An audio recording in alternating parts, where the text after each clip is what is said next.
Hi friends, Aristotle ने प्लेटो की ideal state को क्रिटिसाइज किया था। तो आज वो हम क्रिटिसिज्म पढ़ रहे हैं। आइडियल स्टेट जो प्लेटो ने बनाई थी, उस आइडियल स्टेट को हम क्रिटिसाइज करने जा रहे हैं आज के इस वीडियो में। तो वो हम आज देखेंगे कि कौन कौन सी पॉइंट थी जहाँ पे अरिस्टोटल ने प्लेटो अपने उस्ताद उसको क्रिटिसाइज किया था।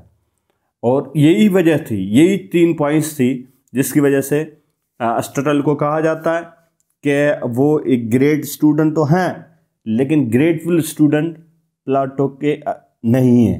तो आज के इस वीडियो में जो हम एरियाज डिस्कस करेंगे, जो इस वीडियो के पार्ट्स हैं, उसमें सबसे पहले हम प्रील्यूड, जिसमें थोड़ा बहुत इंट्रोड्यूस कराएंगे लेक्चर को, और उसके बाद सेकंड पॉइंट जो इसके डिफरेंसेस हैं, 3 मेजर डिफरेंसेस हैं, उनको डिस्कस करेंगे। कम्युनिज्म, सॉवरेंटी और कस्टम्स। इन 3 चीज़ें थी प्लेटो की जिन पे अरिस्टोटल ने क्रिटिसाइज किया। उनको स्टडी करने के बाद चंद कमेंट्स हैं जो अर्नेस्ट बर्गर और जूथ हर्मन ने दिए हैं, वो मैंने कलेक्ट किए हैं, वो आपके साथ शेयर करूंगा। और उसके बाद ज़ाहिर एग्री भी करते थे। वो चंद चीज़ें हैं जहाँ पे मैं वो चंद चीज़ें लिस्ट आउट करूँगा और उसके बाद हम अपने वीडियो को कंक्लूड करेंगे। तो वीडियो में आगे बढ़ने से पहले आपसे रिक्वेस्ट है, प्लीज़ चैनल को सब्सक्राइब करें। वीडियो पसंद आती है तो उस पर लाइक ज़रूर करें और कमेंट में हम राय का इज़हार ज़रूर करें। तो सबसे पहले ये नोट करें कि ये बुक 2 में जो क्रिटिसिज्म है, जो अरिस्टोटल की पॉलिटी की बुक 2, उसके अंदर इसने क्रिटिसिज्म दी थी। और अपनी जो आइडियल स्टेट इसने दी थी वो अपने बुक पॉलिटी 8 में दी थी। तो ये 2 चीज़ें एग्जामिनेशन करें। और उसके बाद जो ये क्रिटिसिज्म इसने दी है वो सिर्फ प्लेटो को क्रिटिसाइज नहीं करते, लेकिन हिप्पोडेमस ऑफ मिलेटस को और उसके साथ फैसिलिस ऑफ चाल्सेडन, ये दोनों शख्स थे, लोग थे जिनको इसने भी इसके साथ जो तनकीद का निशाना बनाया था। लेकिन ये तनकीद, एक बात याद रखें कि ये तनकीद बराए ताकीद थी, तनकीद बराए तनकीद नहीं थी। इसका मतलब ये है कि ये जो कंस्ट्रक्टिव इसकी रिकमेंडेशंस थी, जो ये उसको जो कंडेम कर रहे हैं, वो उसके कंस्ट्रक्टिव रिकमेंडेशन है, उसको बेहतर करने के लिए उसके रिकमेंडेशंस है, ना कि उसके ख़िलाफ़ कोई बात कर रहा है। तो ये चीज़ ज़हन में रखनी चाहिए। और उसके अलावा जो आखिरी बात वो ये कि सुपरफिशियल है। इसकी जो बहुत बड़ी पॉइंट्स थी, जो प्लेटो की जो बुनियाद थी, उसको क्रिटिसाइज नहीं किया इसने। उसकी चंद छोटी छोटी पॉइंट्स है जिसको जो तनकीद का निशाना बनाया। तो उसमें जो एरियाज ऑफ डिसएग्रीमेंट पे अब चलते हैं कि कौन कौन से एरियाज थे जहाँ पे अरिस्टोटल जो है उसको क्रिटिसाइज करते नज़र आते हैं। वो ये 3 चीज़ें जहाँ पे वो क्रिटिसाइज करते हैं। उसमें सबसे पहले जो प्लेटो की कम्युनिज्म है, जो मैंने इस पे पूरी वीडियो बना के रखी है, आप ज़रूर देखें। तो उसकी कम्युनिज्म पे इसने तनकीद की है। दूसरा, सॉवरेंटी पे तनकीद की है, जो सावरन उसने मुकर किया प्लेटो ने, उसको भी तनकीद का निशाना बनाया। उसके बाद थर्ड चीज़ है वो है प्लेटो नफरत करते थे वहाँ के कस्टम्स, वहाँ के क्रीड्स, वहाँ से रस्म रवाज, उससे नफरत करते थे, तो उसको भी इसने तनकीद का निशाना बनाया। तो अब देखते हैं एक एक करके उसको हम मज़ीद डिस्कस करते हैं। सबसे पहले कम्युनिज्म के बारे में उसने अरिस्टोटल ने क्या कहा है, कौन कौन सी बुनियाद है जहाँ पे प्लेटो को जो है तनकीद का निशाना बनाया। अब प्लेटो क्या समझते थे? प्लेटो ये समझते थे कि अगर कम्युनिज्म आ गई, सोसाइटी के अंदर कम्युनिज्म आ गई, तो क्या होगा, यूनिटी पैदा होगी। और यूनिटी है वो सबसे अच्छाई है, स्टेट के अंदर सबसे बड़ी अच्छाई है वो यूनिटी है। ये बात उसने कर दी। अब पहली बात ये है कि अरिस्टोटल, तो अब जो अरिस्टोटल इस पे तनकीद करते हैं वो इस बुनियाद पे करते हैं कि ये जो अरिस्टोटल कहते हैं कि ये पोलिस जो स्टेट है उसकी नेचर को समझ ही नहीं सके। ये जो ये यूनिटी की बात कर रहे हैं, ये यूनिटी स्टेट के अंदर नहीं आएगी, ये यूनिटी एक हाउस होल्ड के अंदर आ सकती है। ये हाउस होल्ड की बात कर रहे हैं, ये स्टेट की बात नहीं कर रहे। ये इस बुनियाद पे ये इसको तनकीद का निशाना बनाते हैं। अब 2 किस्म की उसने कम्युनिज्म का जिक्र किया था, एक कम्युनिज्म इन फैमिली, दूसरी कम्युनिज्म इन प्रॉपर्टी। ये 2 किस्म की कम्युनिज्म उसने प्लेटो ने डिस्कस की थी। अब कम्युनिज्म आप सोच रहे होंगे, कम्युनिज्म ये कम्युनिज्म क्या है? तो भाई कम्युनिज्म का मतलब उनके अंदर वो इक्वल जो चीज़ें हैं, प्रॉपर्टी है, वो इक्वल डिस्ट्रीब्यूशन हो, जो फैमिली है, जो बच्चे हैं वो सबके इक्वल हों, वाइफ्स हों सबकी इक्वल हों। तो ये मतलब इस तरह की इक्वलिटी का मतलब कम्युनिज्म है यहाँ पे।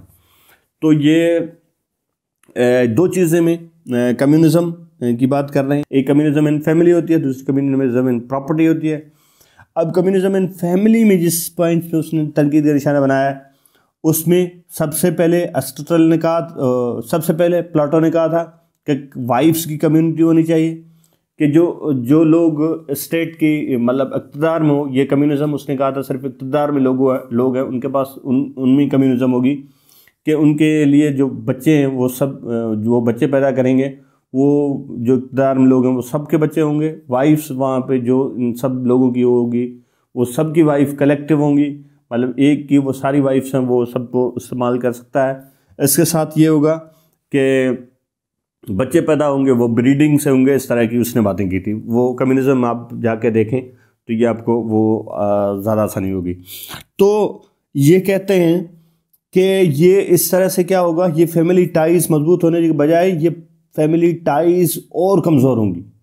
ये मतलब फैमिली में के अंदर एक इत्तेहाद आने के बजाय फैमिलीज टूट जाएंगी। इसकी वजह ये बताते हैं कि एक मतलब एक बंदा है, सबका फादर है, अब सबका फादर है, सब बच्चों का फादर है, और सब बच्चे सब मतलब सब बाप सब बच्चों के बाप हैं। सॉरी, अब देखें सब लोग हैं वो सब बच्चों के बाप हैं। तो इससे होगा क्या कि कोई रिस्पॉन्सिबिलिटी नहीं समझेगा।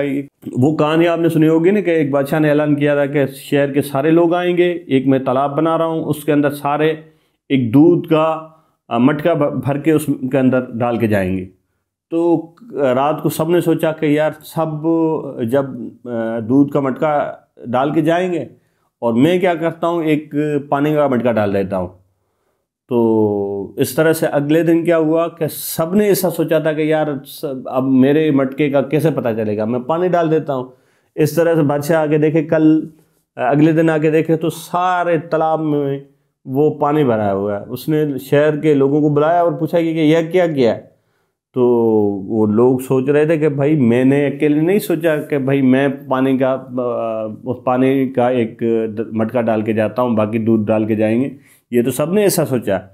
तो ये इस तरह से होगा। वो कहते हैं कि कम्युनिटी अब सब लोग हैं वो सब बच्चों के बाप होंगे, तो कोई एक बच्चे के लिए रिस्पॉन्सिबिलिटी नहीं लेगा। इस तरह से वो पहली बात इसको रद्द करते हैं। और उसके बाद कम्युनिज्म एंड प्रॉपर्टी के अंदर वो चंद पॉइंट्स हैं जो वो कहते हैं। उसमें सबसे पहले ये है कि ये नेचुरल प्रॉपर्टी, नेचुरल राइट्स है प्रॉपर्टी एक्वायर करना। अगर उनसे आप उनको महरूम करेंगे तो होगा क्या, तो ये लोग फर्ज करें ये एक प्रॉपर्टी है, वो सबकी प्रॉपर्टी है, और आप सोचेंगे वो सब उसके लिए काम करें, तो ये नहीं होगा। वो सोचेंगे ये तो मेरी प्रॉपर्टी है ही नहीं, ये हम सब की है, तो मैं क्यों काम करूं। तो इस तरह से वो एक कलेक्टिव प्रॉपर्टी होगी तो लोग काम नहीं करेंगे, पहली पॉइंट। दूसरी बात ये है कुछ लोग ऐसे होते हैं जो ज़्यादा एफर्ट्स करते हैं, ज़्यादा मेहनत करते हैं, और कुछ लोग होते हैं जो कम एफर्ट्स करते हैं। कुछ लोग नेचुरली वो गॉड गिफ्टेड होते हैं, उसकी प्रोडक्टिविटी ज़्यादा होती है। अब ये कैसे हो सकता है कि आप एक ज़्यादा काम कर रहा है उसको भी उतना दें और जो कम काम कर रहा है उसको भी उतना दें। इससे क्या होगा कि ये जो एक, तो अब ये इस चीज़ को आप कैसे ठीक करेंगे। एक बंदा सोच रहा है कि मैं रात दिन काम कर रहा हूँ, उसको भी इतना मिल रहा है, एक जो 1 घंटा काम कर रहा है उसको भी इतना मिल रहा है, ये कैसे हो सकता है। तो इस तरह से ये कम्युनिज्म इन प्रॉपर्टी नहीं हो सकती। उसके बाद थर्ड पॉइंट वो कहते हैं कि जब बंदे के पास प्रॉपर्टी होती है ना, बंदे में पैसा होता है ना, जेब में पैसा होता है, हम कितनी सेटिस्फेक्शन पावर फील करते हैं, और जब जेब खाली होता है ना मूल लटक जाता है। तो वो कहता है कि पर्सनल प्रॉपर्टी है वो एक इंसान के अंदर सेटिस्फेक्शन प्रोड्यूस करती है, अगर वो नहीं होगी तो हम मुँह लटका के फिरेंगे। तो ये अब चंद कमेंट्स हम पेश करेंगे जो अर्नेस्ट बकर और जुद हनमन की बुक्स से मैंने कलेक्ट किए हैं, वो आपका साथ शेयर कर रहा हूँ। उसमें सबसे पहली पॉइंट कि इन बातों से लगता होगा कि वो अरिस्टोटल है वो प्री ऑक्यूपाइड है, लेकिन ये कहते हैं ऐसा नहीं है। तो ये प्रॉपर्टी को ऐसे मीन नहीं समझाया है, वो एंड टू मेन है। तो एक बात तो ये हो गई। दूसरी बात जिस पे वो कहते हैं कि जैसे फासिल साहब चार्ल्सडन ने कहा अगर प्रॉपर्टी आप अनइक्वल डिस्ट्रीब्यूशन है, इस वजह से ये जो क्राइम है ये हो रहे हैं, ये लोग कुछ के पास प्रॉपर्टी बहुत ज़्यादा, कुछ भूख मर रहे हैं, इस वजह से ये क्राइम हो रहे हैं। लेकिन जो अरिस्टोटल वो इसका जवाब इस तरह से देते हैं, अनइक्वल डिस्ट्रीब्यूशन की वजह से तो होता है, क्राइम बढ़ते हैं, लेकिन आप इक्वल डिस्ट्रीब्यूट करेंगे تو بھی کرائم بڑھیں گے، کیونکہ جو لوگ ہیں وہ نیچرلی گریڈ ہیں، مطلب گریڈ ہی ہیں۔ جیسے فرض کریں آپ وہ ایک آفس ہے جس کے اندر کسی کو جاب دے رہے ہیں، آپ کیا کریں کہ ایک سب لوگوں کو آپ برابر اپرچونٹیز دے دیں، مطلب برابری کے بنیاد پہ اس کو جاب دے دیں، سب کو وہ پوسٹ دے دیں، تو جو ٹیلنٹڈ ہے، جس نے زیادہ محنت کی ہے، وہ تو ریویلیوٹ ہو جائیں گے۔ بھائی عام بندہ ہے جس کو آپ دے رہے ہیں، میں نے اتنی ساری محنت کی ہے اس پوسٹ کے لیے اور مجھے یہ نہیں مل رہی، تو اس کے لیے تو وہ ریویلیٹ کرے گا، بھائی اس پہ تو میرا حق تھا، میں کمپیٹنٹ تھا اس کے لیے، تو اس کو نہیں ملے گی، تو یہ اس کے لیے بھی یہ جو ہیں فتنے ہوں گے۔ تو یہ حل کیا بتاتے ہیں؟ حل اسٹٹل بتاتے ہیں کہ بھائی آپ پراپرٹی ایکول نہ کریں، لوگوں کی ڈیزائر ایکول کریں، لوگوں کی خواہشات ایکول کریں، لوگوں کو برابر خواہشات ہوں، تاکہ پھر وہ سب کو ایک جتنا حاصل کرنے کی خواہش ہو۔ تو یہ ایک اچھا یہ جو ہم لوگوں کے اندر پروڈیوس کر سکتے ہیں۔ اب یہ کیسے ہوگی، یہ اس کی اپنی آئیڈیل اسٹیٹ کے اندر ہم اسٹڈی کریں گے، اس کو دیکھیں گے۔ اب ہم آ گئے سیکنڈ پوائنٹ پہ، جہاں پہ اسٹٹل نے پلاٹو کو تنقید کا نشانہ بنایا، وہ تھی ساورنٹی۔ اب کر کیا رہے ہیں؟ پلاٹو ساورنٹی دے رہے ہیں ایک فلاسفر کنگ کو اور چند گروپ آف پیپل کو ساورنٹی دے رہے ہیں کہ بھائی رول بھی وہ بنائیں گے، حکومت بھی وہ کریں گے، سارا کام وہ کریں گے۔ لیکن یہ کہتے ہیں کہ بھائی یہ کیسے ہو سکتا ہے کہ آپ ہیومن کو ایک ساورنٹی دے رہے ہیں اور پھر وہ جو چاہے وہ کرے۔ اس سے بہتر وہ آپشن یہ دیتے ہیں کہ بھائی یہ ساورنٹی ہے، یہ لا کے پاس ہونی چاہیے، نہ کسی بندے کے پاس۔ تو یہ اس پوائنٹ پہ اس کو کرٹیسائز کرتے ہیں کہ بھائی اگر کوئی قانون ہے، کوئی کانسٹیٹیوشن ہے، اس کو آپ ساورنٹی دے دیتے ہیں، پھر تو یہ بہتر تو یہی ہوگا۔ اور سیکنڈ پوائنٹ جس پہ وہ کہتے ہیں، جہاں پہ وہ کہتے ہیں کہ جہاں پہ لا کا رول ہوتا ہے، جہاں پہ لوگ اپنی مرضی سے، اپنے کنسنٹ سے رول کرتے ہیں، وہاں پہ کہ جہاں پہ قانون کی حکمرانی ہوتی ہے، وہاں پہ لوگ محسوس کرتے ہیں کہ ہم اپنی حکمرانی خود کر رہے ہیں، اپنی کنسنٹ سے حکمرانی دے رہے ہیں۔ اور جہاں پہ ڈیسپوٹ رول کرتا ہے، جہاں پہ ایک بادشاہ رول کرتا ہے، وہاں پہ کیا ہوتا ہے کہ ان کے اندر ایکولیٹی، لوگوں کے ساتھ ایکولیٹی نہیں رہتی، لوگوں کو بادشاہ کے ساتھ ایکولیٹی نہیں رہتی۔ یہ ایک بہت بڑا ڈفرینس رہتا ہے۔ اور پھر بادشاہ جو ہوا ہے، جو کنگ ہے، وہ جو چاہے جو مرضی پڑھے اس قسم کا قانون بنا دے۔ اس کے بعد لاسٹ پوائنٹ وہ کہتے ہیں کہ انسان کلیکٹیولی ایک ایسا کانسٹیٹیوشن بنا سکتا ہے، ایک ایسی نالج پروڈیوس کر سکتا ہے جو کبھی بھی کلیکٹیولی جو لوگ پروڈیوس کر سکتے ہیں۔ ایک بندے کا دماغ کتنا بھی سپر کیوں نہ ہو، لیکن جو لوگ اکٹھے فیصلہ کریں گے، اس سے ایک ایسی نالج سامنے آئے گی جو ایک بندہ تو کر ہی نہیں سکتا، اس کے لیے پاسبل ہی نہیں ہے۔ تو اس وجہ سے وہ کہتے ہیں کہ پلاٹو نے جو ریکمینڈ کیا ہے کہ بھائی ایک بادشاہ کو آپ جو ہے ساورنٹی دے دو، وہ کہتا ہے ایسا نہیں، یہ ساورنٹی ہوگی ایک کانسٹیٹیوشن کے پاس۔ تو اس بنیاد پہ سیکنڈ پوائنٹ ہے جس پہ وہ تنقید کا نشانہ بناتے ہیں۔ تھرڈ پوائنٹ جس پہ اس کو پلاٹو کو اس نے کرٹیسائز کیا ہے، وہ ہے کسٹمز پہ۔ وہ کسٹمز پہ کہتے ہیں کہ بھائی یہ کسٹمز کو وہ، کیونکہ پلاٹو نے کسٹم کو نہیں مانا تھا، وہ کسٹمز کے خلاف تھے، لیکن یہ بہت ایڈہرنٹ تھے، وہ بہت زیادہ کسٹمز کو اس پہ بلیو کرتے تھے۔ پلاٹو تو کسٹمز کو کرٹیسائز کر رہے ہیں، لیکن اسٹٹل وہ اپنے قانون ہے اس کا حصہ بنا رہے ہیں۔ وہ کہہ رہے ہیں وہ کسٹمز ہے، وہی قانون ہے، وہی ایک نالج ہے جو ایک جس کو صدیاں لگی ہیں وہ بننے میں، مطلب لوگوں کے لاکھوں لوگوں کے ایکسپیرینسز ہیں، وہ ایکسپیرینسز بنتے جا کے ایک قانون بنا ہے، ایک کسٹم بنا ہے، ایک رسم بنا ہے، ایک رواج بنا ہے، اور وہ رواج بہت ہی امپورٹنٹ ہے۔ اور اس کے اندر ایک ایسی نالج ہے جو جس کو صدیاں لگی ہیں ڈیولپ کرنے میں۔ تو اس کے جو وہ اس کے پوائنٹس ہیں، میں ایگزیکٹلی آپ کو پڑھ کے سناتا ہوں۔ We are bound to pay some regard to long past in which these things mold not have gone unnoticed۔ اب یہ کہتے ہیں کہ بھائی وہ اس کو اتنے وقت لگے ہیں، اس کو ڈیولپ ہونے میں اتنا وقت لگتے ہیں، کچھ چیزیں ایسی ہیں جو نوٹس نہیں ہوئی ہیں۔ They had been really good، یہ بہت اچھی چیزیں تھیں۔ Even though almost everything has already been discovered، تقریباً چیزیں ہیں وہ سارے قانون ہیں وہ ڈسکور ہو چکے ہیں، لاز ہیں وہ سارے قانون ہیں وہ ساری چیزیں ڈسکور ہو چکی ہیں۔ though some things discovered have been coordinated and some though known are not put into practice.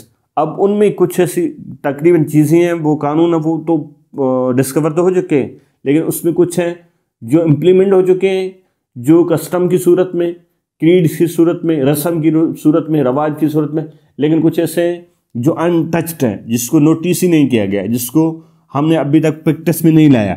اب وہ جو ہپوڈیمس ہے اس نے تو اس کو کرٹیسائز، مطلب یہ کہا تھا کہ بھائی ان جو کسٹمس ہے، کریڈس ہیں، ان کے اندر تبدیلی لائی جائے، ان کو چینج کر کے اس کے نیو کسٹمس لائے جائیں. لیکن پلاٹو نے کہا تھا کہ بھائی جو فلاسفر کنگ ہے اس کو ہی ساورن بنا دیا جائے. تو یہ اس پہ ان کو جو ان کے آئیڈیاز کو غلط کہتے ہیں کہ بھائی یہ ٹھیک نہیں ہے، آپ کسٹمس ہیں ان کو بہت زیادہ ریگارڈ دیں، ان کو بہت زیادہ ویلیوز دیں. تو یہ وہ کہتے ہیں. اور آخر میں وہ کہتے ہیں کہ رول آف لا ہی ہے جس کے اندر کنٹری کے اندر اسٹیبلٹی آئے. اب یہ ڈفرینسز ہو گئے، یہ 3 ڈفرینسز تھے، ہم نے اس کو ڈسکس کر دیا. اب ہم جو ان کے جو کامن ایگریمنٹس تھے جہاں پہ یہ دونوں ایگری کرتے تھے، وہ چند پوائنٹس ہیں جس کو ہم شارٹلی ڈسکس کر رہے ہیں. میں نے جسٹ لسٹ آؤٹ کر دیا کہ اسٹیٹ ہے وہی ایک اچھا طریقہ ہے گڈ لائف لینے کا. دوسری پوائنٹ، سائنس اور انٹیلیجنس ہے وہی ایک اسٹیٹس مین کے جو پراپر ٹولس ہیں. اور آخری بات کہ ان نے جسٹس اس کو ڈفرینٹلی دیکھا تھا. ان کو حالانکہ ان کے اندر ڈفرینسز تھے لیکن ان کے جسٹس کے کانسیپٹ تقریباً سیم تھے. تو ہم کنکلیوڈ کرنے جا رہے ہیں کہ ہم نے کیا کیا ڈسکس کیا. تو ہم نے چند چیزیں ڈسکس کی جس کے اندر سب سے پہلے ہم نے اس کے 3 ڈفرینسز دیکھے. بھائی اس کے یاد کریں، کمیونزم کے اندر تنقید کا نشانہ بنا ہے پلاٹو. دوسری پوائنٹ جس پہ تنقید کا نشانہ بنا وہ ساورنٹی تھی. تیسری تھی وہ تھی اس کا کسٹمز کے لیے ڈسریگارڈ. یہ 3 چیزیں تھیں جہاں پہ اس کو تنقید کا نشانہ بنایا گیا. اور جو پوائنٹس جس پہ ایگری کرتے تھے وہ تھے اسٹڈی کا اچھائی کی طریقہ ہے جس کے اندر لائف کے اندر اچھائی آ سکتی ہے. سیکنڈ پوائنٹ اسٹیٹس مین کے ٹول ہیں وہ سائنس اینڈ انٹیلیجنس ہے. اور تھرڈ پوائنٹ ہے جسٹس پہ ان کی ویوز کو کنسیڈر کرتے تھے. امید کرتا ہوں کہ یہ ویڈیو آپ کو پسند آئی ہوگی. پسند آئی ہے تو تھمس اپ دیں اور اس کے ساتھ جاتے چینل کو ضرور سبسکرائب کریں اور مجھے کریں اپنی دعاؤں میں یاد. پھر ملتے ہیں کسی اور ویڈیو میں، تب تک ذوالفقار غنی کو اجازت. اللہ حافظ.